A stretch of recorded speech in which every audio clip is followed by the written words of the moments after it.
दोस्तों नमस्कार।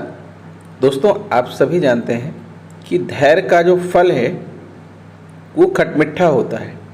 कभी खट्टा होता है तो कभी मीठा होता है।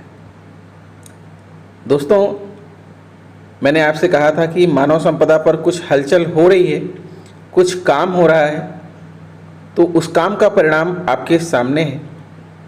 आ गई ट्रांसफ़र नीति, लेकिन दोस्तों यह ट्रांसफ़र नीति राजकीय माध्यमिक विद्यालय के शिक्षकों के लिए है। बेसिक शिक्षा परिषद के अध्यापकों को अभी थोड़ा इंतज़ार करना पड़ेगा। दोस्तों आपके लिए भी पॉलिसी आएगी ज़रूर। ट्रांसफ़र चाहने वाले सभी शिक्षक निराश ना हों। पॉलिसी तो आनी है और आएगी, लेकिन अभी सरकार उन्हें वरीयता दे रही है जो सरकार के अधीन कर्मचारी हैं। आप जानते हैं कि जो जीआईसीज हैं, राजकीय विद्यालय हैं, वो सरकार के सीधे जो है सरकार की नीति में आते हैं, और जो प्रसिद्धि शिक्षक है वो सरकार की नीति में नहीं आता है, उसके लिए अलग से नीति बनाई जाती है। तो आइए दोस्तों हम यहीं पर संतोष कर लेते हैं अपने राजकीय माध्यमिक विद्यालय के शिक्षक भाइयों के लिए, और देखते हैं कि उनके लिए क्या नीति बनी है। कमोबेश हमारे आपके लिए भी ऐसे ही नीति बनेगी। तो यह भी ऑनलाइन ट्रांसफ़र है, ऑनलाइन ट्रांसफ़र के लिए नीति आई है। तो चलिए हम आपको नीति दिखाते हैं और आपको ये भी बता दें कि उसका जो पीडीएफ है उसकी लिंक मैं आपको वीडियो के डिस्क्रिप्शन में दे रहा हूँ। हाँ तो दोस्तों आइए समझते हैं इस नीति को कि इसमें क्या कहा गया है। और यह नीति जारी हुई है 20 जून 2022 को। प्रेषक शिक्षा निदेशक माध्यमिक उत्तर प्रदेश लखनऊ सेवा में विशेष सचिव उत्तर प्रदेश शासन माध्यमिक शिक्षा अनुभाग 2। विषय राजकीय माध्यमिक विद्यालयों के प्रधानाचार्य, प्रधानाध्यापक, उप प्रधानाचार्य, प्रवक्ता, सहायक अध्यापक पुरुष महिला के वार्षिक स्थानांतरण नीति के अंतर्गत स्थानांतरण सत्र 2022-23 में ऑनलाइन स्थानांतरण किए जाने के संबंध में। महोदय, उपर्युक्त विषयक प्रकरण में अवगत कराना है कि शासनादेश संख्या ये दिनांक 18 अप्रैल 2018 और शासनादेश संख्या ये दिनांक 14 जून 2017 तथा शासनादेश संख्या ये दिनांक 22 मई 2018, शासनादेश संख्या ये दिनांक 30 अप्रैल 2019 एवं शासनादेश संख्या ये दिनांक 19 जून 2021 द्वारा विगत वर्षों में राजकीय माध्यमिक विद्यालयों में कार्यरत प्रवक्ता, सहायक अध्यापक पुरुष या महिला के ऑनलाइन स्थानांतरण की कार्यवाही संपन्न कराई गई थी। इसी प्रकार शासनादेश संख्या ये दिनांक 6/6/2019 तथा शासनादेश संख्या ये दिनांक 19 जून 2021 द्वारा विगत वर्षों में राजकीय माध्यमिक विद्यालयों के प्रधानाचार्य, प्रधानाध्यापक, उप प्रधानाचार्य पुरुष महिला के ऑनलाइन स्थानांतरण किए गए थे। शासनादेश संख्या ये दिनांक 1 सितंबर 2020 द्वारा किए गए रिक्तियों के वर्गीकरण के आधार पर वर्तमान स्थानांतरण सत्र में ऑनलाइन स्थानांतरण की व्यवस्था निम्नवत प्रस्तावित है। का राजकीय माध्यमिक विद्यालयों का श्रेणीकरण। पहला, महत्वाकांक्षी जनपदों के विद्यालय श्रेणी 1, राष्ट्रीय माध्यमिक अभियान के विद्यालय श्रेणी 2, जनपद के पंडित दीनदयाल उपाध्याय मॉडल विद्यालय श्रेणी 3, तहसील मुख्यालय से 2 किलोमीटर बाहर के विद्यालय सदर तहसील को छोड़कर श्रेणी 4, तहसील मुख्यालय के विद्यालय सदर तहसील को छोड़कर श्रेणी 5, जिला मुख्यालय से 8 किलोमीटर की दूरी के भीतर विद्यालय श्रेणी 7 को छोड़कर श्रेणी 6, मेरठ, आगरा, वाराणसी, कानपुर, प्रयागराज के श्रेणी 6 के विद्यालय ये सभी आएंगे श्रेणी 7 में। तो इस तरह विद्यालयों की जो है एक श्रेणी बना दी गई है। उपरोक्त रिक्तियों का वर्गीकरण एनआईसी द्वारा विकसित वेबसाइट पर प्रदर्शित न होकर केवल जनपद के विषयवार रिक्त पदों के विद्यालयों का नाम ही प्रदर्शित किया जाएगा। स्थानांतरण हेतु आधार मानक। वर्तमान स्थानांतरण सत्र 2022-23 में राजकीय माध्यमिक विद्यालयों में कार्यरत तथा राजकीय माध्यमिक विद्यालय हेतु नियुक्त प्रधानाचार्य, प्रधानाध्यापक, उप प्रधानाचार्य एवं समकक्ष प्रवक्ता, सहायक अध्यापक पुरुष महिला के वार्षिक स्थानांतरण नीति के अंतर्गत स्थानांतरण सत्र 2022-23 में ऑनलाइन स्थानांतरण किए जाएंगे। स्थानांतरण हेतु इच्छुक प्रधानाचार्य, प्रधानाध्यापक एवं समकक्ष तथा शिक्षक शिक्षिका ऑनलाइन स्थानांतरण प्रणाली के माध्यम से इच्छित जनपद के विद्यालय में आवेदन कर सकेंगे। स्थानांतरण हेतु जनपदवार, विद्यालयवार, विषयवार ऑनलाइन उपलब्ध रिक्त पदों का विवरण वेबसाइट पर प्रदर्शित किया जाएगा। 31 मार्च 2019 के पश्चात नियुक्त प्रधानाचार्य, प्रधानाध्यापक, उप प्रधानाचार्य एवं समकक्ष तथा शिक्षक शिक्षिका द्वारा ऑनलाइन स्थानांतरण हेतु आवेदन नहीं कर सकेंगे। ध्यान दीजिएगा, 31 मार्च 2019 के बाद जो नियुक्ति हुई है उन्हें मौका नहीं मिलेगा, क्योंकि अभी सिर्फ 3 साल ही हो रहा है। 31 मार्च के बाद अगर आप आए हैं तो 31 मार्च 2022 में जो है 3 साल ही पूरा हो रहे हैं, तो अभी आपको मौका नहीं दिया जाएगा। राजकीय बालिका इंटर कॉलेज, राजकीय बालिका हाई स्कूल हेतु केवल महिला संवर्ग की अभ्यर्थी आवेदन कर सकती हैं। बालिका इंटर कॉलेज की बात हो रही है। स्थानांतरण हेतु इच्छुक आवेदक वरीयता क्रम में अधिकतम 5 विकल्प का चयन कर सकते हैं। जनपद लखनऊ, गाजियाबाद एवं गौतम बुद्ध नगर तथा श्रेणी 7 के विद्यालय ऑनलाइन स्थानांतरण प्रक्रिया में सम्मिलित नहीं रहेंगे। यहाँ के अभ्यर्थी अन्य जनपदों में स्थानांतरण हेतु आवेदन कर सकते हैं, परंतु अन्य जनपदों के अभ्यर्थी इन जनपदों में आवेदन नहीं कर सकेंगे। ऑनलाइन स्थानांतरण में वरीयता हेतु निम्न मानक गुणांक के आधार पर उनका वरीयता क्रम तैयार किया जाएगा। राजकीय माध्यमिक विद्यालयों के प्रधानाचार्य, प्रधानाध्यापक, उप प्रधानाचार्य तथा शिक्षक शिक्षिकाओं के स्थानांतरण हेतु मानक और गुणांक। तो देखिए दोस्तों, मानक और गुणांक क्या है। पहला है स्वयं cancer, HIV, AIDS, kidney, liver गंभीर रोग ग्रस्त प्रधानाचार्य, प्रधानाध्यापक, उप प्रधानाचार्य एवं समकक्ष तथा शिक्षक शिक्षिका द्वारा किसी प्रतिष्ठित चिकित्सालय जैसे एम्स, PGI, राज्य चिकित्सा महाविद्यालय अथवा चिकित्सा बोर्ड द्वारा निर्गत प्रमाण पत्र प्रस्तुत करने पर, स्वयं दिव्यांग की श्रेणी आने पर 80% से अधिक मुख्य चिकित्सा अधिकारी द्वारा निर्गत प्रमाण पत्र प्रस्तुत करने पर। तो अगर 80% से अधिक है तो 50 गुणांक मिलेगा, और 60 से 80 है तो 40 मिलेगा, 40 से 60 है तो 30 मिलेगा। जिनके पति पत्नी बच्चे किसी दुर्घटना में शारीरिक रूप से अपंग, दिव्यांग या cancer, HIV, AIDS, kidney, liver रोगग्रस्त शिक्षक शिक्षिका द्वारा किसी प्रतिष्ठित चिकित्सालय जैसे एम्स, PGI, राज्य चिकित्सा महाविद्यालय अथवा चिकित्सा बोर्ड द्वारा निर्गत प्रमाण पत्र प्रस्तुत करने पर, महिला आवेदक जिनका बच्चा जो है ऑटिस्टिक है अथवा 40% दिव्यांगता है, मुख्य चिकित्सा अधिकारी द्वारा प्रदत्त प्रमाण पत्र संलग्न करने अनिवार्य है। इसके लिए 50-50 अंक का गुणांक। जिनके पति पत्नी भारतीय सेना, वायुसेना, नौसेना अथवा केंद्रीय अर्धसैनिक बलों जैसे CRPF, ITBP तथा BSF में कार्यरत हैं तथा सीमा पर तैनात हैं, कमांडिंग ऑफिसर द्वारा निर्गत प्रमाण पत्र अनिवार्य होगा। इसके लिए 40 अंक हैं। यदि पति पत्नी शासकीय सेवा में हैं को एक ही जनपद, नगर स्थान पर इसमें अशासकीय सहायता प्राप्त विद्यालय, महाविद्यालय तथा बेसिक शिक्षा विभाग, बेसिक शिक्षा परिषद के अधीन कार्यरत अध्यापकों के पति पत्नी को भी उक्त मानक के अंतर्गत उसी तरह गुणांक का लाभ दिया जाएगा। सक्षम अधिकारी द्वारा निर्गत प्रमाण पत्र संलग्न करना अनिवार्य होगा। ध्यान दीजिए दोस्तों, यहाँ पर ये जो पॉइंट है ये बेसिक शिक्षा परिषद के अध्यापकों के लिए भी कहा गया है, इसलिए इसको एक बार फिर से हम पढ़ते हैं।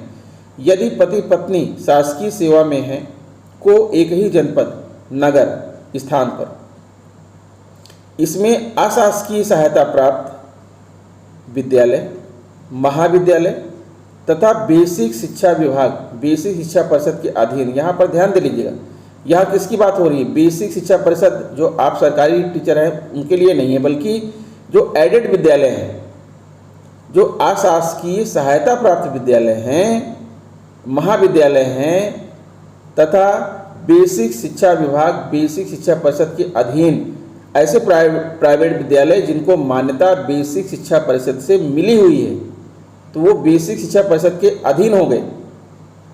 कार्यरत अध्यापकों के पति पत्नी को भी उक्त मानक के अंतर्गत उसी तरह गुणांक का लाभ दिया जाएगा। सक्षम अधिकारी द्वारा निर्गत प्रमाण पत्र संलग्न करना अनिवार्य होगा। इसके लिए 40 अंक है। तो दोस्तों यहाँ पर आप बात समझ गए होंगे, कंफ्यूज मत होइएगा। यहाँ आपके लिए नहीं कहा जा रहा है आप बेसिक शिक्षा परिषद में सरकारी विद्यालयों के टीचर हैं, यहाँ पर बेसिक शिक्षा परिषद के जो एडेड विद्यालय है वहाँ के टीचरों के लिए कहा जा रहा है। राष्ट्रीय राज्य पुरस्कार प्राप्त शिक्षिका जिला विद्यालय निरीक्षक द्वारा प्रमाणित, इनके लिए 30 अंक है। ऐसी महिला जो विधवा, तलाकशुदा हो या ऐसा पुरुष जो विधुर है जिन्हें अवयस्क आश्रित बच्चों की देखभाल करनी हो, शिक्षक के संबंध में प्रधानाचार्य तथा प्रधानाचार्य, प्रधानाध्यापक स्तर से संबंधित में जिला विद्यालय निरीक्षक द्वारा निर्गत प्रमाण पत्र 30 अंक मिलेगा। जिनका गत बोर्ड परीक्षा में 100% परीक्षाफल रहा हो, प्रधानाचार्य तथा जिला विद्यालय निरीक्षक के प्रमाण पत्र पर 25 अंक मिलेंगे। जिनकी आयु 31 मार्च 2022 को 58 वर्ष पूर्ण हो चुकी है, उन्हें 20 अंक मिलेंगे। प्रथम नियुक्ति की तिथि से 10 वर्ष की सेवा के उपरांत प्रत्येक वर्ष की सेवा पर 1 अंक, अधिकतम 20 अंक मिलेंगे। ये तो मेरिट गुणांक हो गया। ऑनलाइन स्थानांतरण हेतु प्राप्त आवेदन पत्रों में से निर्धारित मानक एवं गुणांक के आधार पर अधिक गुणांक प्राप्त करने वाले आवेदक को स्थानांतरण में वरीयता दी जाएगी। एक ही पद पर एक से अधिक आवेदकों का गुणांक समान होने पर अधिकतम आयु वाले आवेदक को वरीयता दी जाएगी। प्रधानाचार्य, प्रधानाध्यापक अथवा प्रभारी प्रधानाचार्य, प्रधानाध्यापक को छोड़कर प्रत्येक हाई स्कूल में कम से कम 3 सहायक अध्यापक तथा इंटर कॉलेज में 2 प्रवक्ता तथा 3 सहायक अध्यापकों का होना अनिवार्य होगा। इससे अधिक संख्या होने पर ही शिक्षक शिक्षिका का आवेदन पत्र अग्रसारित किया जाएगा। ये भी बड़ी कंडीशन है। किसी शिक्षक शिक्षिका का आवेदन तभी अग्रसारित किया जाएगा जब विगत 3 वर्षों का औसत परीक्षाफल 80% से ऊपर होगा। परंतु यदि वह आकांक्षी जिला योजना से संबंधित 8 जनपद बुंदेलखंड के समस्त जनपद अथवा प्रदेश की घोषित 100 आकांक्षी विकास खंडों में आवेदन करता है तथा वह स्थानांतरण के लिए बताए गए समस्त 5 विकल्प उपरोक्त श्रेणी में रखता है तो उसका विगत 3 वर्षों का औसत परीक्षाफल 70% से ऊपर होना चाहिए। उसका का मतलब उसकी विद्यालय का। प्रधानाचार्य, उप प्रधानाचार्य के ऑनलाइन स्थानांतरण हेतु कम से कम 3 प्रवक्ता एवं 3 सहायक अध्यापक तथा प्रधानाध्यापक के ऑनलाइन स्थानांतरण हेतु कम से कम 4 सहायक अध्यापकों से अधिक होने पर ही आवेदन पत्र अग्रसारित किया जाएगा। किसी प्रधानाचार्य प्रधानाध्यापक का आवेदन तभी अग्रसारित किया जाएगा जब सत्र 2018-19 से अद्यतन छात्र नामांकन संख्या में औसतन 15% वृद्धि की गई हो तथा विगत 3 वर्षों में परीक्षाफल का औसत 80% से ऊपर रहा हो। परंतु यदि वह आकांक्षी जिला योजना से संबंधित 8 जनपद बुंदेलखंड से समस्त जनपद अथवा प्रदेश की घोषित 100 आकांक्षी विकास खंडों में आवेदन करता है तथा वह अपने समस्त 5 विकल्प उपरोक्त श्रेणी के रखता है तो उसका विगत 3 वर्षों का औसत परीक्षाफल 70% से ऊपर होना चाहिए तथा सत्र 2018-19 से अद्यतन छात्र नामांकन संख्या में 10% से अधिक की वृद्धि की गई हो। किसी भी विद्यालय में 10% से अधिक आवेदन पत्र अग्रसारित नहीं किए जाएंगे। 5 अथवा 5 से ऊपर हो तो 0.5 अथवा 0.5 से ऊपर हो तो 1 माना जाएगा। यदि आवेदक 1 से अधिक है तो अपने संवर्ग में वरिष्ठ आवेदक का आवेदन अग्रसारित किया जाएगा। आवेदन पत्र में अंकित प्रविष्टियों तथा आवेदक द्वारा वरीयता का लाभ प्राप्त करने हेतु चुने गए मानकों हेतु लगाए गए प्रमाण पत्रों का सत्यापन इस शासनादेश में वर्णित निर्देशानुसार किया जाएगा। आवेदन पत्र सत्यापन पर एवं अग्रसारण की कार्यवाही संबंधित जनपदों के जिला विद्यालय निरीक्षक द्वारा की जाएगी। स्थानांतरण आवेदन के सत्यापन अग्रसारण में प्रधानाचार्य, जिला विद्यालय निरीक्षक स्तर पर किसी प्रकार की शिथिलता बरती गई, गलत सत्यापन अग्रसारण प्रकाश में आने पर उनके विरुद्ध कठोर कार्रवाई की जाएगी। जिला विद्यालय निरीक्षक अग्रसारण की शर्तों के अनुपालन की जांच में भी उपयोग किए गए अभिलेखों को साक्ष्य के रूप में संरक्षित रखेंगे। शिक्षा विभाग के अधीन विभिन्न संस्थानों यथा राज्य शैक्षिक अनुसंधान और प्रशिक्षण परिषद कार्यालय, पाठ्य पुस्तक अधिकारी, उत्तर प्रदेश माध्यमिक शिक्षा परिषद उत्तर प्रदेश आदि संस्थानों में कार्यरत माध्यमिक शिक्षा विभाग के राजकीय माध्यमिक विद्यालय हेतु चयनित नियुक्त प्रधानाध्यापक, उप प्रधानाचार्य, प्रवक्ता, सहायक अध्यापक पुरुष महिला तथा प्रधानाचार्य के समकक्ष पद धारक को भी इस स्थानांतरण प्रक्रिया में सम्मिलित किया जाएगा। स्थानांतरण हेतु निर्धारित मानक गुणांक का लाभ समकक्ष पद धारक जो प्रधानाध्यापक प्रधानाचार्य पद हेतु स्थानांतरण का इच्छुक है को भी दिया जाएगा। माध्यमिक शिक्षा के अधीन कार्यालयों में तैनात होने पर निदेशक माध्यमिक शिक्षा तथा बेसिक शिक्षा के अधीन तैनाती पर निदेशक बेसिक शिक्षा राज्य शैक्षिक अनुसंधान एवं प्रशिक्षण परिषद उत्तर प्रदेश तथा माध्यमिक शिक्षा परिषद उत्तर प्रदेश के अधीन कार्यालयों में तैनात होने पर सचिव माध्यमिक शिक्षा परिषद उत्तर प्रदेश से अनापत्ति प्रमाण पत्र प्राप्त करना होगा। ऐसे विद्यालय जहाँ किसी विषय में 1 से अधिक पद सृजित हैं तथा उसी विषय में एक पद के अतिरिक्त अन्य पद रिक्त हैं तो ऐसे विद्यालयों में उसी विषय की शेष रिक्तियों की वेबसाइट पर प्रदर्शित नहीं किया जाएगा, स्थानांतरण नहीं किया जाएगा। संवर्गवार कुल कार्यरत प्रधानाध्यापक, प्रधानाचार्य, प्रधानाध्यापक एवं समकक्ष शिक्षकों की संख्या के अधिकतम 10% की सीमा तक स्थानांतरण किए जाएंगे। अपरिहार्य प्रशासनिक जनहित में कार्यरत संवर्ग के 4% सीमा तक माननीय विभागीय मंत्री जी द्वारा किसी भी प्रधानाचार्य एवं प्रधानाध्यापक एवं समकक्ष प्रवक्ता, सहायक अध्यापक पुरुष महिला के आवेदन पर स्थानांतरित किए जाने के आदेश दिए जा सकेंगे। कार्मिक विभाग द्वारा निर्गत दिनांक 15 जून 2022 का शासनादेश संख्या ये जो कि वार्षिक स्थानांतरण नीति 2022 के संबंध में है, यह उल्लेखनीय है कि आकांक्षी जिला योजना के संबंधित 8 जनपद यथा चित्रकूट, चंदौली, सोनभद्र, फतेहपुर, बलरामपुर, सिद्धार्थनगर, श्रावस्ती व बहराइच एवं बुंदेलखंड के समस्त जनपद तथा चित्रकूट, बांदा, झांसी, जालौन, हमीरपुर, महोबा तथा ललितपुर एवं प्रदेश की घोषित 100 आकांक्षी विकास खंडों सूची संलग्न में तैनात कार्मिकों को उनके नियंत्रक प्राधिकारी द्वारा तब तक अवमुक्त न किया जाए जब तक उनके प्रतिस्थानी द्वारा कार्यभार ग्रहण न कर लिया जाए। उक्त शासनादेश का अनुपालन सुनिश्चित करने के लिए उक्त कार्मिकों का स्थानांतरण आवेदन तब तक विचाराधीन रहेगा जब तक कि विभाग द्वारा निर्धारित समय में प्रतिस्थानी की व्यवस्था सुनिश्चित न कर ली जाए। शासन कृपया प्रस्तुत प्रस्ताव पर विचार कर निर्णय लेने का कष्ट करें। संलग्नक भवदीय डॉक्टर सरिता तिवारी, शिक्षा निदेशक माध्यमिक उत्तर प्रदेश लखनऊ। तो दोस्तों ये रहा जो है स्थानांतरण आदेश, आप समझ चुके होंगे। यह पूरी तरह से जो है माध्यमिक विद्यालयों के लिए है, ठीक है। अभी प्राथमिक विद्यालयों या उच्च प्राथमिक विद्यालयों के जो बेसिक शिक्षा परिषद के सरकारी विद्यालय हैं उनके लिए नीति नहीं आई है और जल्द ही उनके लिए भी नीति आएगी, ऐसा मेरा विश्वास है, आशा है। तो आप हमारे चैनल पर बने रहिए, वीडियोस को देखते रहिए। एक दिन में ज़रूर आपको यह खुशखबरी सुनाऊंगा कि आपके लिए भी स्थानांतरण नीति आ गई है। तो दोस्तों मिलता हूँ आपसे नेक्स्ट वीडियो में कुछ नई जानकारी लेकर, तब तक के लिए नमस्कार।